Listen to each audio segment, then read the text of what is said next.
No one has ever been able to bear the preaching of the gospel. They will either turn against it with the fierceness of an animal or they will be converted.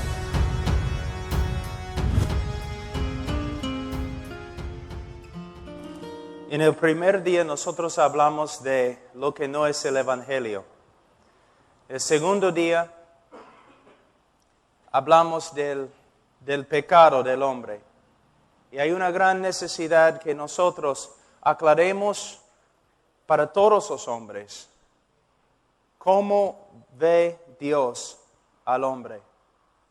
Necesitamos hablar del pecado. Necesitamos ser fuertes. No debemos ser cobardes. Debemos hablar del pecado, pero siempre con un corazón lleno de compasión, amor, misericordia. Hablamos ayer del Evangelio.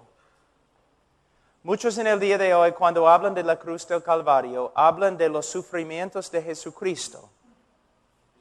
Los sufrimientos físicos causados por los hombres.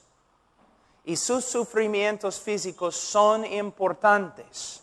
No debemos dejar de predicar acerca de los sufrimientos físicos de Cristo. Pero a la vez, en el día de hoy, ustedes son testigos. Cuando ustedes han escuchado a un predicador predicando sobre la cruz, ¿cuántas veces has escuchado a un predicador hablando de Cristo sufriendo bajo la ira y la furia y el aborrecimiento de Dios contra el pecado? Es muy importante que nosotros expliquemos bien lo que sucedió en la cruz y cómo nos redimió Cristo. Cómo nos redimió. También en nuestro evangelismo es muy importante que presentemos ante los hombres el problema que se encuentra en las Escrituras, el problema más grande de la Biblia. Si Dios es justo, ¿cómo puede Dios perdonar? Dios no puede negar su justicia para mostrar amor, misericordia y compasión, sino Dios tiene que satisfacer su justicia por medio de derramar su ira sobre la propiciación que es Cristo. Habiendo satisfecho su justicia, Él puede demostrar amor hacia los pecadores, porque Él ha pagado la pena de su pecado, de su desobediencia. Ahora también es importante hablar de la resurrección. Creo que en la próxima conferencia voy a tener que hacer eso. Debemos enfatizar que Cristo no solamente murió, sino también resucitó, y el significado de la resurrección. Se puede escribir libro tras libro tras libro con respecto a la resurrección de Cristo. Pero con respecto al Evangelio y la predicación del Evangelio a un pecador, es importante enfatizar que la resurrección de Jesucristo fue la señal, la evidencia pública de su Padre, que su Padre había aceptado su sacrificio como paga por nuestro pecado. Ahora, después de predicar el Evangelio, ¿qué debemos hacer?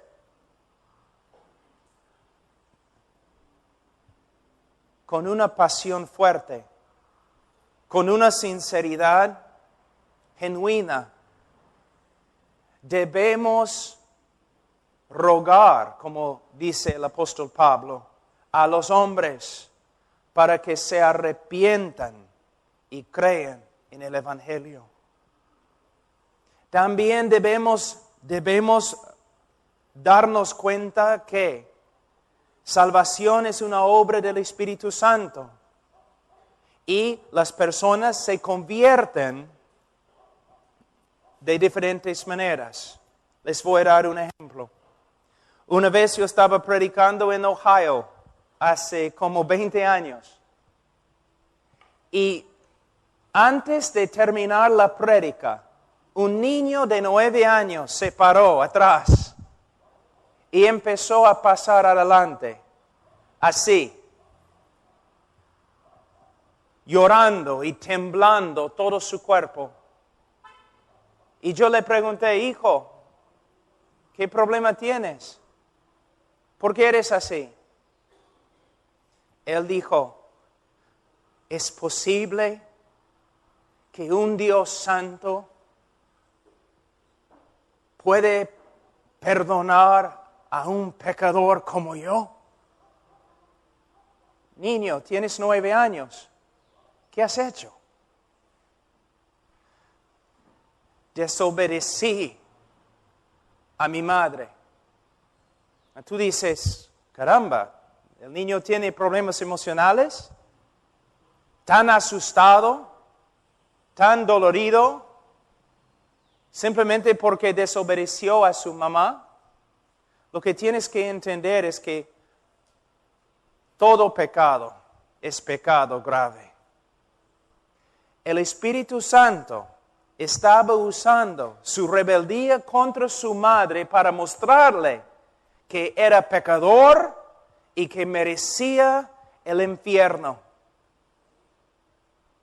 El Espíritu estaba obrando dentro de su corazón, exponiendo la maldad que estaba allí dentro.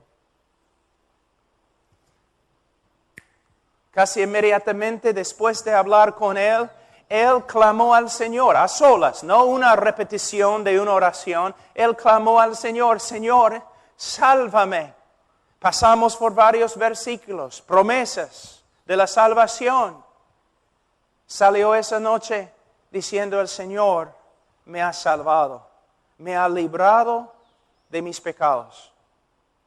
Tú dices, gloria a Dios, un éxito. No mencioné una parte importante, quizás la parte más importante.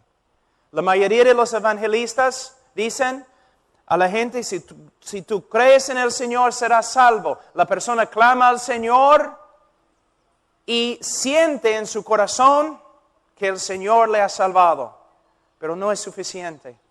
Debemos también advertir a los que confiesen a Cristo con nosotros.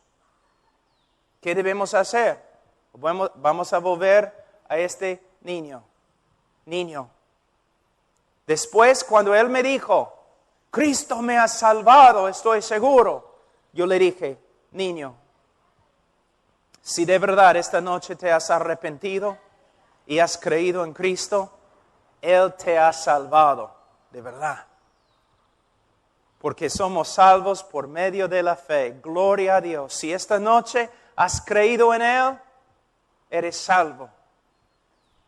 Pero niño, va a haber evidencias de la salvación genuina. No me importa lo que tú sientas en tu corazón esta noche. Si tú sales de esta puerta, la puerta de esta iglesia esta noche, y tu vida no empieza a cambiar, no has recibido nada aquí esta noche. La evidencia de la salvación genuina, la conversión genuina, es que va a continuar. Y el que comenzó en ti la buena obra, la va a perfeccionar. ¿Qué pasa en la mayoría de las campañas aquí en Perú? Un montón de gente pasa adelante, tienen que firmar una tarjeta o algo. Muchas veces reciben 5 minutos de consejería. Repite esta oración, ya eres salvo.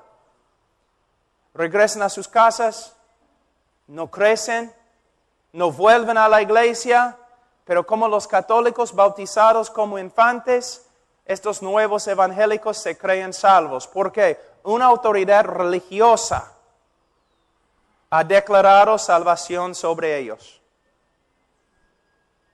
Tenemos que advertir a los que confiesen a Cristo con nosotros.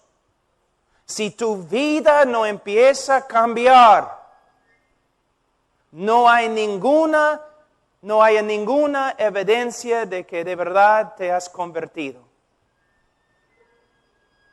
En el discipulado, por supuesto, tenemos que explicar que el creyente verdadero todavía peca. Tiene que luchar contra la carne, tiene que luchar contra el mundo, contra el diablo. A veces la vida cristiana es una lucha muy dura. También tenemos que enseñar en discipulado que un creyente verdadero puede caer, pero no hay tal cosa como creyente carnal, que vive en carnalidad toda su vida. Pero es lo que se enseña aquí en Perú. Yo viví acá en Perú. Una vez que una persona ha tomado su decisión, todos están seguros que es salvo. El pastor, él puede vivir como el diablo, pero es salvo. Solamente es carnal. No es lo que la Escritura enseña. La Escritura enseña en Hebreos capítulo 12, versículos 5 a 11, que si una persona de verdad es hijo de Dios, no solamente Dios va a obrar en su vida para que crezca, sino también Dios como Padre le va a disciplinar, le va a entrenar, le va a enseñar. ¿Debemos hacer evangelismo? A veces personas me preguntan, Pablo, ¿estás en contra del evangelismo? Y siempre respondo, sí y no. No estoy en contra del evangelismo bíblico. Estoy en contra del evangelismo contemporáneo. Hermanos,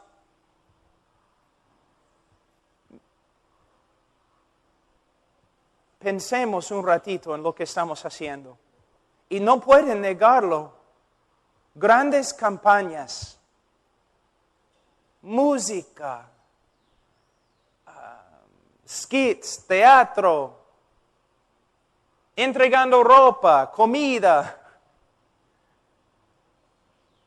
juegos, jóvenes, letreros, luces, una prédica de un hombre muy carismático y luego después una invitación. Y enseñamos ahora a los evangelistas cómo deben hacer las invitaciones. ¿No? Primero, ¿no? ¿Cuántas personas aquí esta noche quieren recibir a Cristo? Todas las cabezas inclinadas, nadie está mirando. ¿Qué es eso? Nadie está mirando. Ahora levanta la mano. Ok, no vas a levantar la mano. Levanta el dedo. Yo veo tu dedo. Ahora que te veo, tienes que pasar adelante porque te he visto. Pasen adelante. Consejería. Mayormente consejería no bíblica. Entrenamos a un grupo de hermanos o jóvenes cómo aconsejar con un folletito que tiene varias etapas. Y si la persona dice sí a cada pregunta, entonces recibe la declaración, eres salvo. ¿Cómo debemos dar una invitación? ¿Sabe qué? Hay algo interesante. Hay un doctor Dallimore, que es uno de los historiadores de la iglesia más grande, vive en Canadá, y es experto en los puritanos, los bautistas de antigüedad, el evangelismo histórico. Y un amigo mío lo llamó una vez, dijo, ¿y cómo invitaron a los puritanos y los bautistas tempranos? ¿Cómo invitaron ellos a los pecadores para que reciban la salvación? Y él dijo, bueno, desde el comienzo de su sermón hasta el fin, estaban proclamando a los hombres, vengan a Cristo, vengan a Cristo, vengan a Cristo, reciban a Cristo, creen en Cristo, arrepiéntense. Pero si los puritanos no, y los bautistas tempranos no daban invitaciones como nosotros, ¿cómo sabían cuando una persona de verdad se convertía. Y él dijo, oh, fácil. La persona seguía en la iglesia y seguía creciendo en santidad. Ahora nosotros, ¿cómo sabemos en las campañas en el día de hoy que una persona ha recibido a Cristo? Porque ha repetido una oración con nosotros y nunca regresa a la iglesia. Y no crece en santidad. Tenemos 400 decisiones, quizás 3 personas reciben a Cristo, tú dices gloria a Dios, ellos vienen a la iglesia, reciben discipulado, pero hay más que 300 personas ahora engañadas por causa de nuestra manera de hacer evangelismo. Podemos dar invitaciones, por supuesto, pero debemos dar invitaciones bíblicas. Arrepiéntense, cree en el Señor Jesucristo y serás salvo. Si quieres recibir consejería esta noche, pasa adelante, no tengo ningún problema. Pero cuando pasen adelante, deben recibir a consejería bíblica de alguien que conoce la Biblia. En vez de una persona que no sabe nada de salvación, pero sabe cómo repetir un folletito.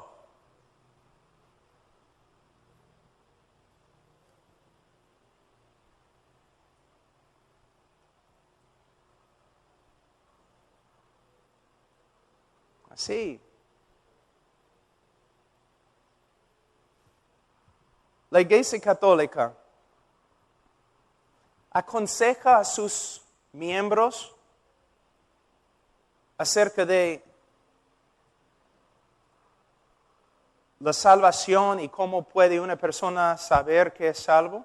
No, nunca. Ellos asumen que todos los miembros en su iglesia, todos los católicos son salvos. Es lo que asumen. Es lo mismo con los evangélicos en el día de hoy. Después de repetir una oración, asumimos que la persona es salva. Pero los bautistas tempranos no eran así. Para nada. El apóstol Pablo no era así. Cuando una persona, mira, en la iglesia a veces, el predicador da una invitación, una persona pasa adelante. La persona habla quizás 2-3 minutos con una persona mientras el pastor está hablando y la música está siendo tocada. Después de 5 minutos de consejería, el pastor baja y dice, ven acá, hermano, y presenta a la persona, mira, tenemos un nuevo hermano, es parte de nuestra familia, es creyente ahora, va a ir al cielo.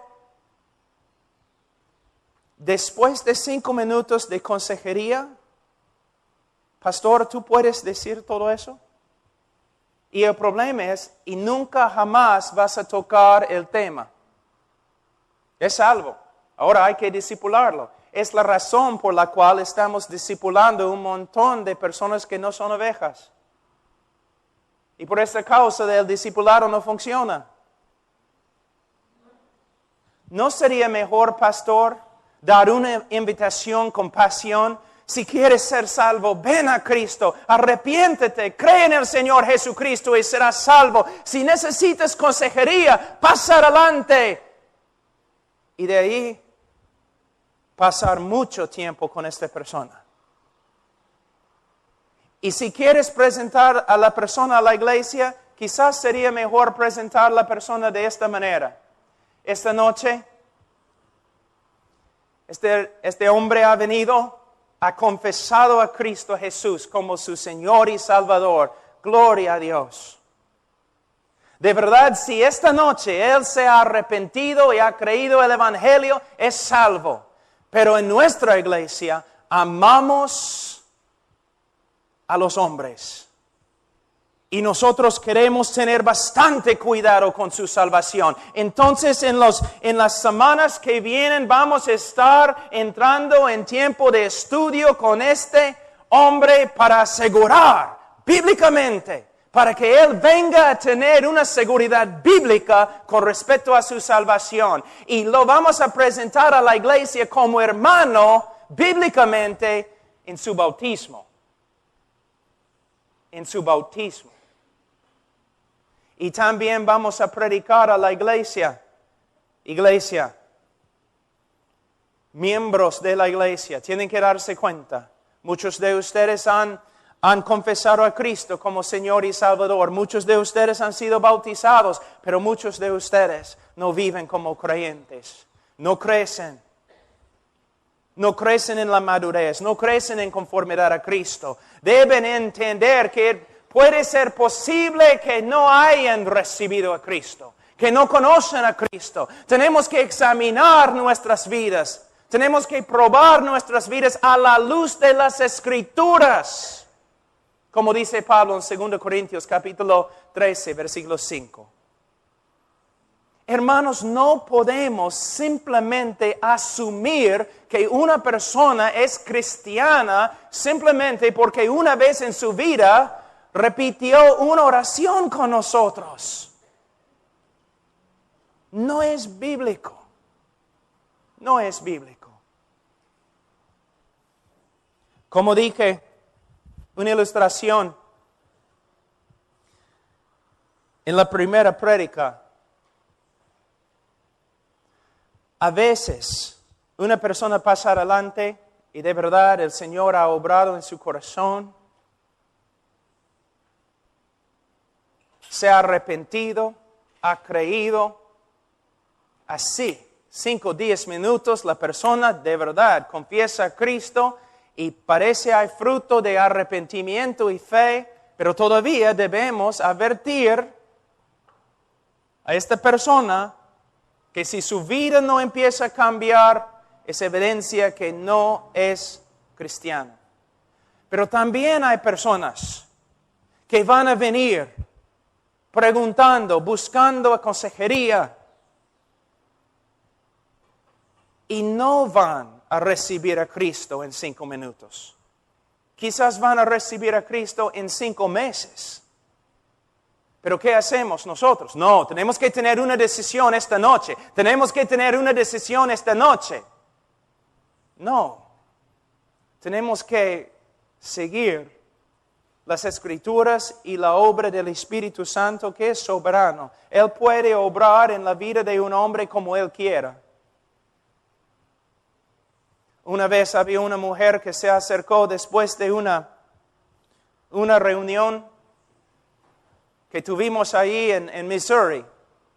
Se acercó llorando. Pastor Pablo, he destruido mi vida con el pecado. Está bien, vamos a hablar. Nos sentamos, hablamos. No sé por qué, pero le pregunté, señora, ¿una vez has orado una oración, has repetido una oración para recibir a Cristo en tu corazón? Y ella dijo, sí. Yo le pregunté, ¿cuántas veces? 6. No funcionó, ¿no? Tú has orado una oración 6 diferentes veces en tu vida y todavía vives en pecado y tu vida es un desastre. Pastor Pablo, ¿qué debo hacer? Bueno, debes arrepentirte y creer el Evangelio. Pero ¿cómo puedo hacerlo? Solo Dios. Solo por medio de Dios. ¿Qué debo hacer? ¿Estás arrepentido? Bueno, me da miedo porque no tengo arrepentimiento. ¿Crees? Bueno, yo sé que es el Hijo de Dios, pero no dependo de Él. Yo no entiendo. Entonces pasamos por las Escrituras. Al final yo le dije, señora, vete a tu casa. Pero pastor, tengo tanto miedo. Que bien, vete a tu casa. Métete en tu cuarto y busca al Señor hasta que te salve. Se fue a su casa, regresó la próxima noche y dijo, regresó como un desastre. Y ella dijo, busqué y busqué al Señor toda la noche, no tengo paz. Mujer, yo no te puedo dar paz. Yo no te puedo dar paz. Pero Pastor Pablo, estás pensando, ¿por qué no ores con ella? 6 pastores ya han orado con ella. Y no le ayudó. Pastor, ¿qué hago? ¿Todavía no tienes paz? No. ¿Todavía no tienes seguridad de salvación? No. Vete a tu casa. ¿Y qué hago? Busca al Señor hasta que te salve. La próxima noche su papá estaba en la iglesia, estábamos allí orando antes del servicio, antes del culto, estábamos orando, la música empezó, entonces él se fue a su asiento y yo regresé a la primera fila. Yo estaba orando, llorando, Señor, salva esa mujer. Y de repente sentí que alguien se sentó a mi lado. Abrí mis ojos, la mujer, con un gozo como ni puedo describir. Yo le pregunté, ¿y qué pasó? Anoche busqué al Señor casi toda la noche. Por fin caí en sueño. Yo no podía más. Pero esta mañana, cuando me desperté, el momento que empecé a buscar al Señor, Él confirmó con el Espíritu Santo todas las promesas acerca de salvación que yo estaba leyendo. Y el Espíritu Santo testificó a mi corazón que ahora soy hija de Dios. Es el poder de Dios en la salvación en vez de un rito evangélico. Hemos reducido el Evangelio de Jesucristo a nada más que debes tomar tu decisión. ¿Y sabe qué? Es la idolatría de decisionismo. Yo puedo ir a muchos de tus convertidos, las personas que se han convertido contigo. Yo puedo ir a ellos. Yo puedo preguntarles, ¿y si murieres ahora mismo, dónde irías? ¿Al cielo? ¿Por qué? Tomé mi decisión. Tomé mi decisión. Están confiando en la sinceridad de su decisión. La respuesta correcta es, estoy confiando en Cristo. Estoy mirando a Cristo. Cristo murió por mí. En Él confío. Él ha obrado en mi corazón. Me ha cambiado. Soy una nueva criatura. Mira cómo es nuestro evangelismo en el día de hoy. Hermanos, después de casi 25 años predicando, estoy harto con lo que veo. Y yo sé que muchos están enojados conmigo. Eso no me agrada, pero no voy a retroceder. En mis propias campañas, en grandes auditorios, muchas personas tomando su decisión, pero que nunca caminan con Cristo. Ni vuelven a la iglesia, o vuelven a la iglesia, pero fuera de la iglesia viven como cristianos carnales. Hermanos, el Evangelio es el mensaje más precioso que existe. Cristo murió por los hombres. No podemos reducir este mensaje tan importante a algunas leyes espirituales. O 4 o 5 cosas que Dios quiere que sepas. Tampoco podemos invitar a los hombres a Cristo de una manera no bíblica. Arrepiéntete, cree. Pero, pastor, ¿qué significa arrepentirme? Abrimos la Biblia. Explicamos lo que sucede bíblicamente cuando una persona se arrepiente.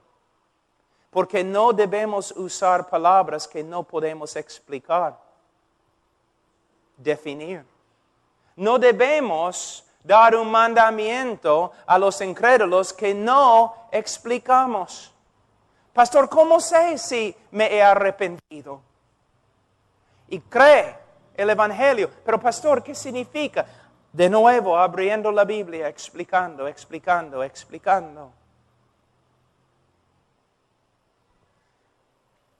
En los Estados Unidos y también en Perú, he escuchado muchas veces líderes diciendo, tenemos que discipular más. De verdad, tenemos que discipular más. ¿Por qué? Porque tenemos tantas personas saliendo de la iglesia como personas entrando en la iglesia. Y la razón por la cual las personas están saliendo es porque no están recibiendo discipulado. No es lo que dice la Biblia. ¿Qué dice 1 de Juan?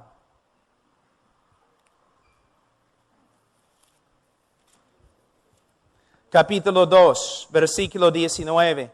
Salieron de nosotros, pero no eran de nosotros, porque si hubiesen sido de nosotros, habrían permanecido con nosotros, pero salieron para que se manifestase que no todos son de nosotros.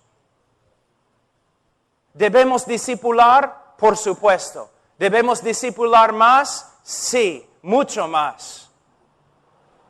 Pero no un discipulado de métodos, un discipulado de doctrina, teología, para que el pueblo de Dios conozca a su Dios. Pero ¿por qué salen de nosotros? ¿Por qué no quedan allí en el camino del cristianismo? Porque nunca eran convertidos para empezar.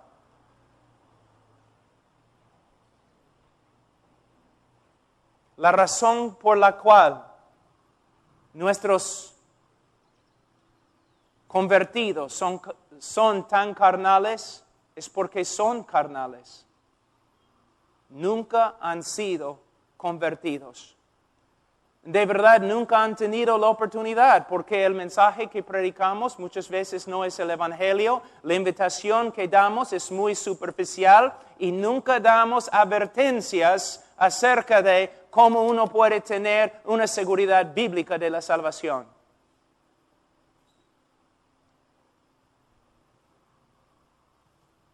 Así es. Hermanos, la razón por la cual soy bautista no es por causa de los bautistas en el día de hoy. Es por causa de los bautistas de hace 150 años. Si Spurgeon podría regresar hoy día y ver a una iglesia bautista y las prédicas en las iglesias bautistas, él dejaría la iglesia bautista.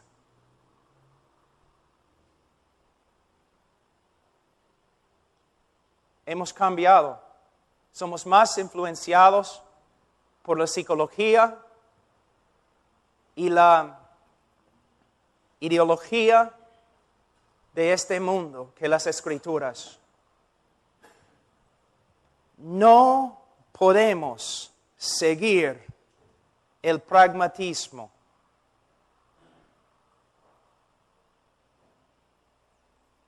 Tenemos que seguir la doctrina bíblica.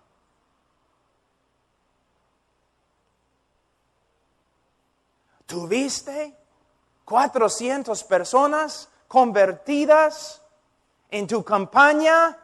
¿Qué hiciste? ¿Qué método usaste? ¿Qué tipo de música tocaste? ¿Dónde colocaste las luces? Quiero ver tu propaganda. Proviene del hereje Alberto Finney, que básicamente dijo, nosotros podemos salvar a los hombres por medio de organizar bien nuestras campañas. Pero la Biblia enseña, el hombre se salva cuando el Evangelio de Cristo se predica bíblicamente y el Espíritu Santo de Dios regenera los corazones de los pecadores depravados.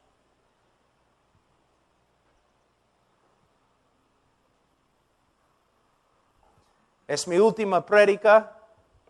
Solamente quería resumir.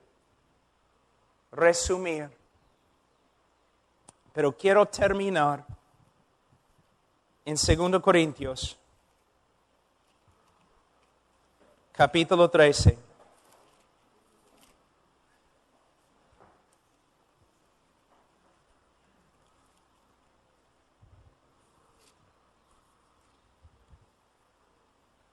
Versículo 5.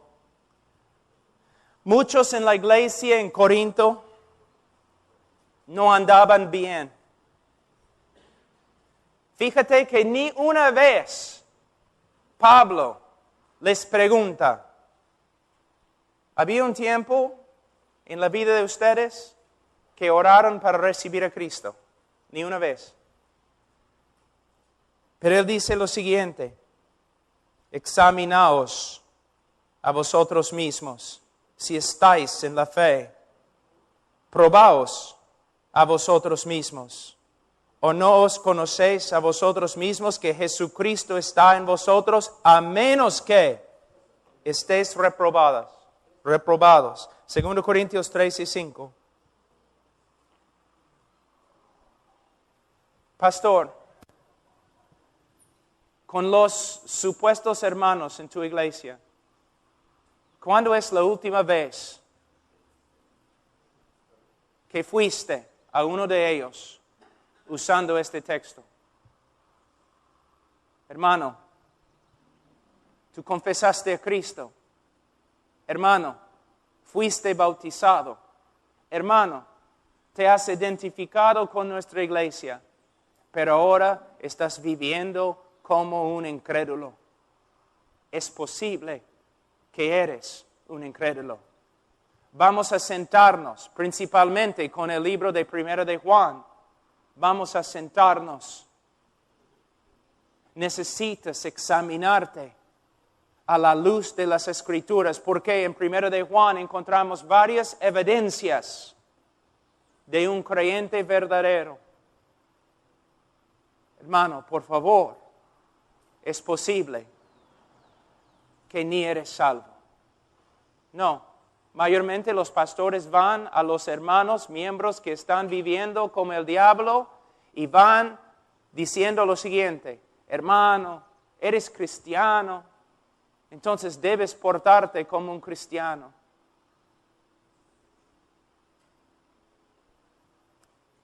No. Tengo una pregunta. ¿Cuántos de ustedes, levanten la mano, saben que 1 de Juan fue el libro, la carta 1 de Juan fue escrita principalmente para darnos las varias evidencias de la conversión verdadera? Levanten la mano. No mienten, simplemente levanten la mano. ¿Cuántos pastores, no levanten la mano, pero cuántos pastores aquí han usado 1 de Juan para enseñar a su congregación y a una oveja descarriada las evidencias bíblicas de la conversión verdadera? Hermanos, ¿por qué? Porque hemos aprendido métodos en vez de aprender las Escrituras. En 1 de Juan capítulo 5, versículo 13. Estas cosas, ¿cuáles son estas cosas? 1 de Juan. Estas cosas os he escrito a vosotros, a la iglesia, que creéis en el nombre del Hijo de Dios, para que sepáis que tenéis vida eterna. Hermanos, a través de la historia de los bautistas, de los presbiterianos, congregacionalistas, aún metodistas, a través de la historia de las iglesias bíblicas en los últimos, 100, 200, 300, 400 años. Este libro fue escrito, fue enseñado a los que confesaban a Cristo para que tuvieran una seguridad bíblica con respecto a su propia conversión, pero en el día de hoy no se usa. Porque si un hermano duda su salvación, mayormente la pregunta es, hermano, ¿me dices que estás dudando tu salvación? Sí. Bueno, voy a hacerte algunas preguntas. ¿Había un tiempo en tu vida cuando oraste y pediste a Cristo que entraras en tu corazón? Sí, pastor. Bueno, ¿estabas sincero cuando le pediste? Bueno, creo. Entonces eres salvo. Es el diablo que te está molestando. ¿Cuántas veces has usado este método? Es el diablo que te está molestando. ¿Dónde aprendiste esto? De otra persona, pero tienes que preguntarle a él, ¿dónde aprendiste esto? Porque no se encuentra en la Biblia. Cuando una persona viene y dice, tengo dudas con respecto a mi salvación, ¿qué debemos hacer? Debemos ser bíblicos. Debemos ir a 1 de Juan y decir, mira, esta carta fue escrita para que una persona tenga la evidencia bíblica de la salvación. Para que una persona pueda tener una seguridad bíblica de la salvación. Entonces vamos a pasar por todo el libro y tú vas a examinar tu vida a la luz de este libro. Pero este libro, como el Evangelio mismo, ha sido olvidado, abandonado, ha sido puesto a un lado y no se usa en el día de hoy. Por eso nuestro evangelismo es tan superficial y tenemos un montón de conversos que no son conversos. Pablo, ¿por qué hablas con tanta pasión? Porque estamos hablando de los almas de personas engañadas, muchas veces por nosotros que predicamos el evangelio. Mira cómo hemos reducido el evangelio de esta forma. ¿Quieres ir al cielo? ¿Sabes que eres pecador? Sí. ¿Quieres ir al cielo? Sí. Entonces repites esta oración. Ok. Ellos repiten la oración. ¿Fuiste sincero cuando oraste? Bueno, creo. Entonces eres salvo. Si dudas tu salvación, estás dudando a Cristo porque Él dice que eres salvo. Luego, una persona viene, no sé si soy salvo, pero ¿pediste a Cristo que entrara en tu corazón? Sí. Bueno, ¿fuiste sincero cuando oraste? Creo que sí. Entonces eres salvo, el diablo está molestándote. El Espíritu Santo es lo mismo. ¿Cómo puede una persona vivir lleno del Espíritu Santo? Nosotros sabemos que mayormente la llenura del Espíritu Santo proviene a través de una obra progresiva de Dios. Él obra en nuestra vida poco a poco conformándonos a Cristo y nosotros nos entreguemos más y más al Espíritu de Dios. Pero hay un folleto muy popular que se usa en Perú que va así. ¿Quieres ser lleno del Espíritu Santo? Sí. Entonces, ¿cuál es la única cosa que es un estorbo para la obra del Espíritu Santo en tu vida? Bueno, mi pecado. Entonces, tienes que confesar tu pecado. ¿Ok? La persona confiesa su pecado. ¿Has confesado todos tus pecados? Sí. Bueno, la Biblia dice en Efesios capítulo 5 que es la voluntad de Dios que seas lleno del Espíritu Santo. Entonces, ora al Señor conforme a su voluntad para que Él te llene del Espíritu Santo. La persona lo hace. ¿Oraste? Sí. ¿Sinceramente? Sí. Entonces, por fe tienes que creer que estás lleno del Espíritu Santo. ¿Puedes ver? 3 diferentes ritos que hemos creado. ¿Cuántas personas han leído esos folletos? ¿Ninguno? Sí hay. Yo viví acá. Pero cuando una persona viene y dice, no sé si soy salvo, yo voy al libro de 1 de Juan y digo, ok, vamos a tomar un examen. Juan 1, 5.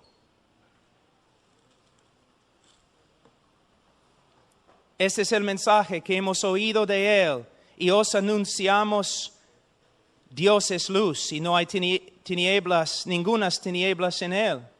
Significa que Dios es santo, sí, pero mayormente en el contexto de 1 de Juan, esta iglesia fue atacada por un grupo que al final llegó a ser los gnósticos.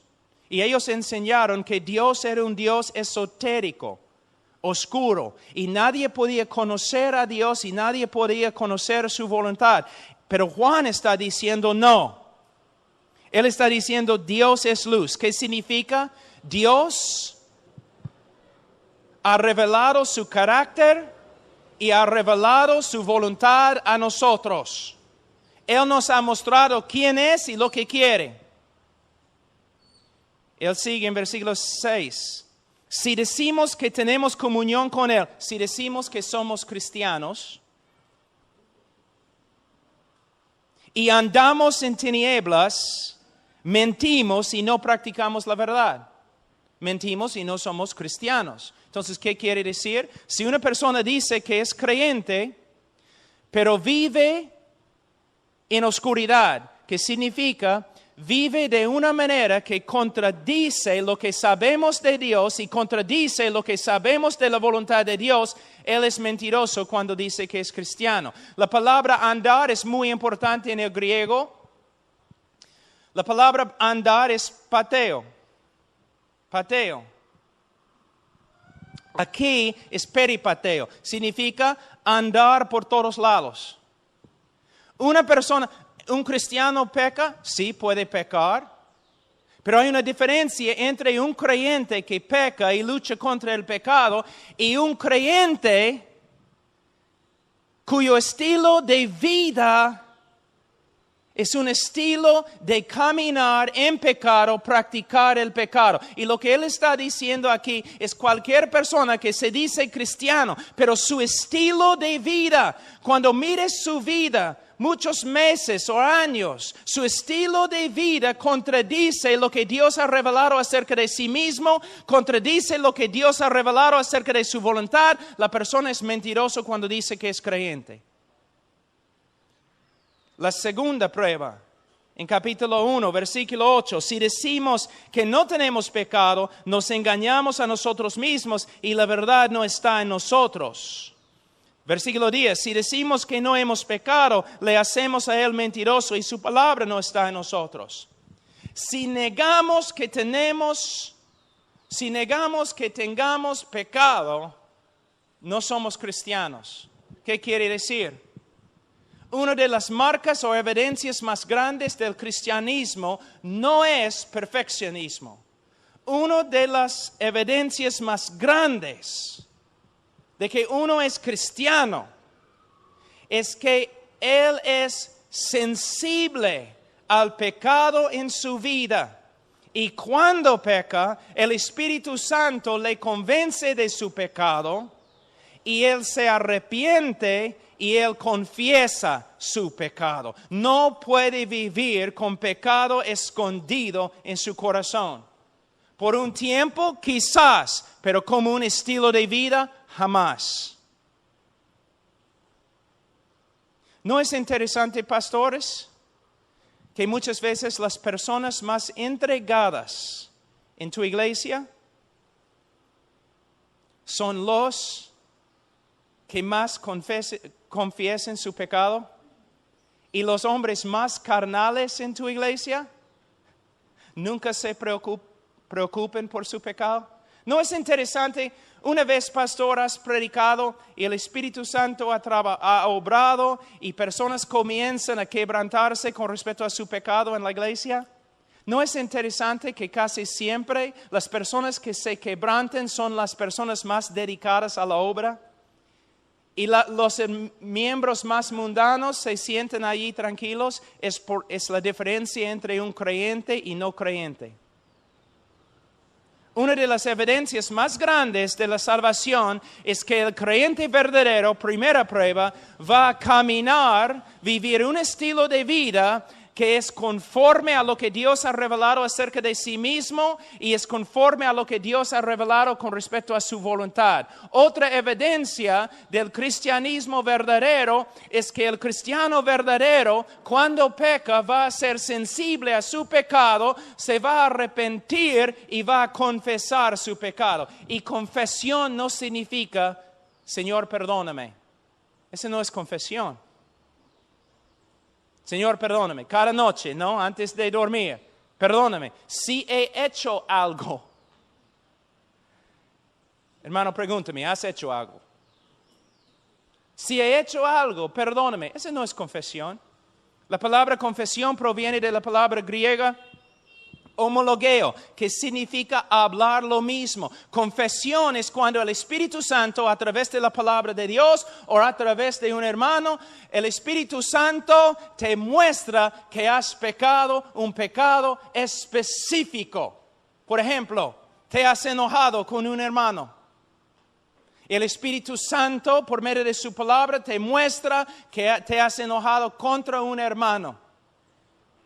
Confesión es cuando tú dices, Señor, lo que tú dices acerca de mí es verdad. Estoy de acuerdo contigo. Tú dices que me he enojado con un hermano. Tienes razón. Yo confieso, he pecado. Me he enojado con un hermano. Perdóname.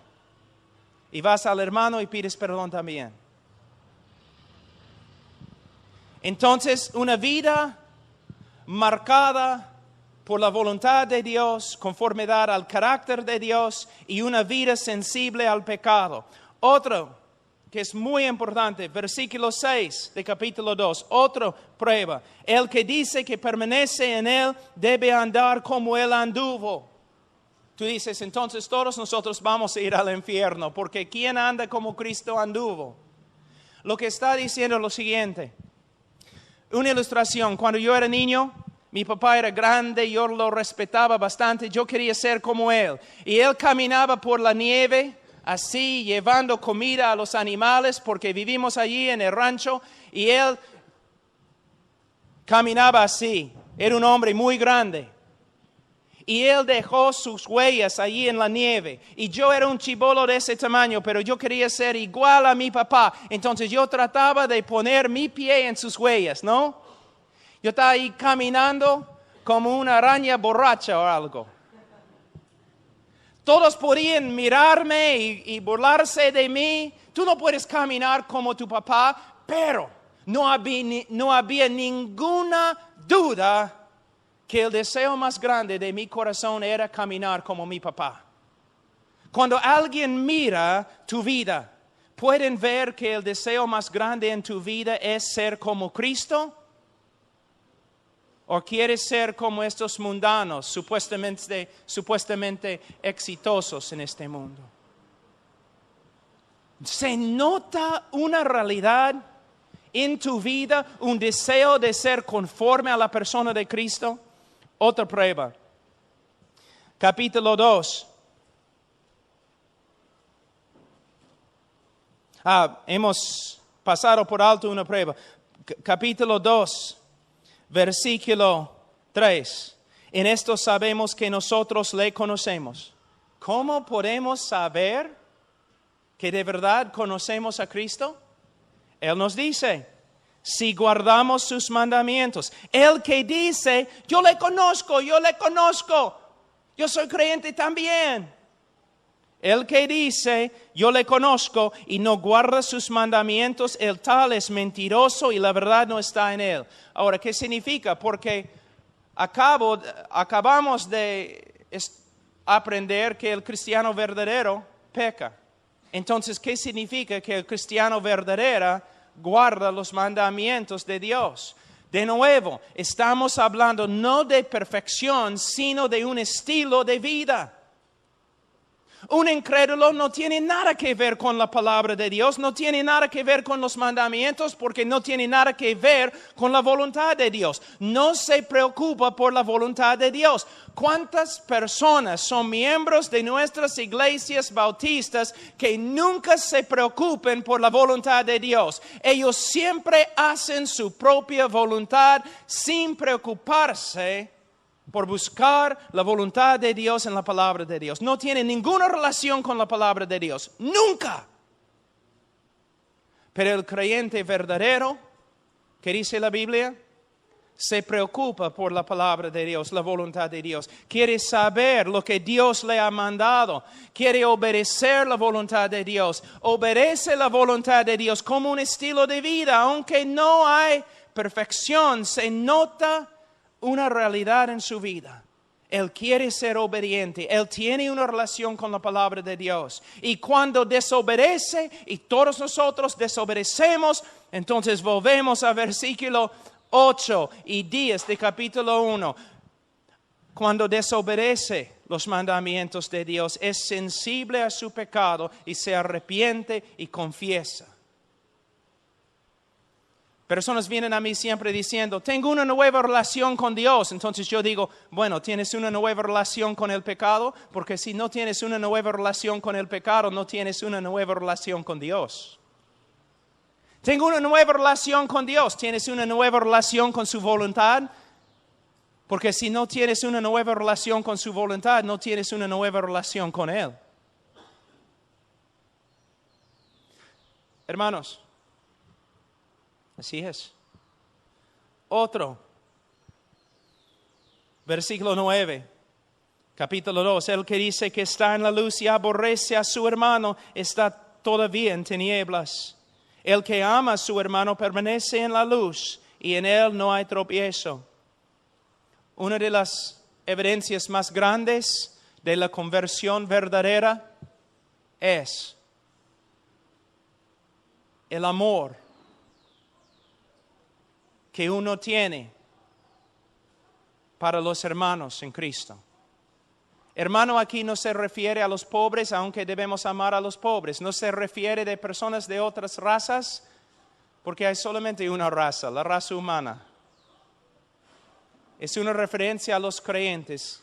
Una de las evidencias más grandes de la conversión es que vas a querer estar con los creyentes, amándoles y demostrando tu amor por medio de servirles. La persona que dice, sí, soy cristiano, pero no voy a la iglesia porque la iglesia está llena de hipócritas, esta persona está haciendo la obra de su padre, Satanás, el acusador de los hermanos. Porque si de verdad los hermanos no están andando bien, un hermano verdadero que los ama va a ir a ellos y ministrarles para que se arrepientan. Una de las marcas, características más grandes del cristianismo es el amor que tenemos para los hermanos. Ahora, hemos pasado por 1 capítulo y medio y vamos a terminar. Tenemos 5 capítulos de pruebas.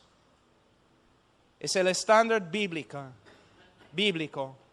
Si queremos saber si somos salvos, si queremos aconsejar, debemos usar las Escrituras.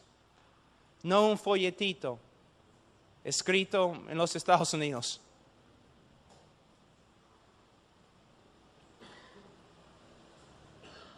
Solo para mostrarles cómo podemos malinterpretar un texto. La Biblia dice que debemos amar a los hermanos. El que no ama a los hermanos demuestra que no es creyente. ¿Ustedes recuerdan en Mateo 25 cuando Jesús habla del juicio de las naciones? Y algunos van al infierno y otros van al cielo. Y Él dice, yo estaba en la cárcel y no me visitaste. Yo tenía hambre y no me diste a comer. Desnudo, no me diste ropa. con este texto nosotros decimos, bueno, debemos tener ministerios en la cárcel y debemos dar ropa a los pobres. Este texto no tiene nada que ver con un ministerio en la cárcel. No tiene nada que ver con dando ropa a gente pobre. Lo siento, no es el contexto. Debemos tener ministerios en la cárcel, por supuesto. Debemos evangelizar a cada criatura y hay muchas criaturas en la cárcel. Debemos evangelizar ahí. Debemos dar ropa a los desnudos, por supuesto. Debemos dar alimento a los que tienen hambre, claro que sí. Pero no es lo que Jesús está enseñando en ese texto. ¿Qué está enseñando? Él no está diciendo, yo, Jesús, era asesino y no me visitaste. Él no está diciendo, yo era un ladrón en la cárcel y no me visitaste. No es lo que Él está diciendo. Él está diciendo lo siguiente. Él está hablando de que la característica más grande del creyente verdadero, oveja verdadera, es amor para con los hermanos. Y Él usa una ilustración muy potente. Él dice lo siguiente. Este es el contexto. Vamos a decir que somos una iglesia escondida allí en Roma, ahora en Israel. Una iglesia perseguida y por eso escondida. Y tenemos una reunión escondida fuera de la ciudad porque hay hombres que quieren matarnos, meternos en la cárcel. Entonces, cuando estamos regresando a la ciudad, los soldados romanos capturan a nuestros 2 pastores. O vamos a decir simplemente capturan a 2 hermanos. 2 hermanos fieles en la iglesia, los soldados romanos los capturan y los meten en la cárcel. En la cárcel en esa época, tú mueres, a menos que alguien te traiga comida de afuera. Tú mueres de frío, a menos que alguien de afuera te traiga ropa. Entonces nuestros hermanos ahora están en la cárcel y van a morir porque los soldados les han golpeado gravemente y tienen heridas. Los hermanos están allí sin comida y sin agua. Entonces nosotros llamamos una reunión como una iglesia. Y nosotros decimos, bueno, tenemos que llevar ropa y comida y medicina a nuestros hermanos que han sido capturados. Y todos dicen, amén. Pero entonces un hermano se para y dice, pero los que llevan la comida y la medicina a la cárcel, bueno, hay soldados ahí, hay espías ahí. Si yo llevo la comida a ellos, me van a capturar también y voy a estar en la cárcel también. Ahí es la prueba. ¿Amas a tu hermano o no? ¿Vas a ir? Aunque quizás te maten, vas a ir. Es lo que Jesús está diciendo. Él no está hablando de personas en la cárcel que han cometido robo o asesinato. Él está diciendo que la evidencia más grande de que eres oveja es que vas a arriesgar tu vida por los hermanos porque los amas. Pero puedes ver cómo nosotros sacamos un texto fuera de su contexto y decimos que somos bíblicos. ¿He probado mi punto? Hermanos, tenemos que estudiar las Escrituras. No simplemente leer algo y usarlo. Es como un evangelista una vez dijo, Apocalipsis 3:20, aquí estoy a la puerta y llamo, si alguno oye mi voz y abre la puerta, yo entraré a él.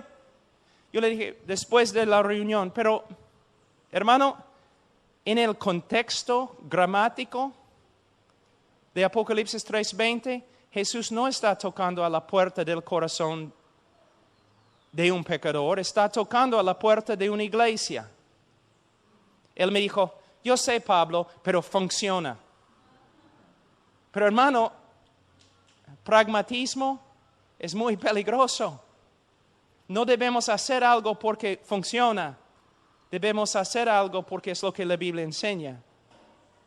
¿Podemos decir a los pecadores que Cristo está llamando? A veces aún podemos usar este texto como una ilustración. Creo que sí, no voy a pelear. Pero debemos tener bastante cuidado porque la mayoría de las personas en los Estados Unidos y también en Perú creen que Cristo está tocando a la puerta del corazón de un pecador en ese texto cuando no es así. Está tocando a la puerta de una iglesia rebelde y fría. ¿Ves? No tenemos el derecho de torcer las Escrituras simplemente porque funciona. Oremos.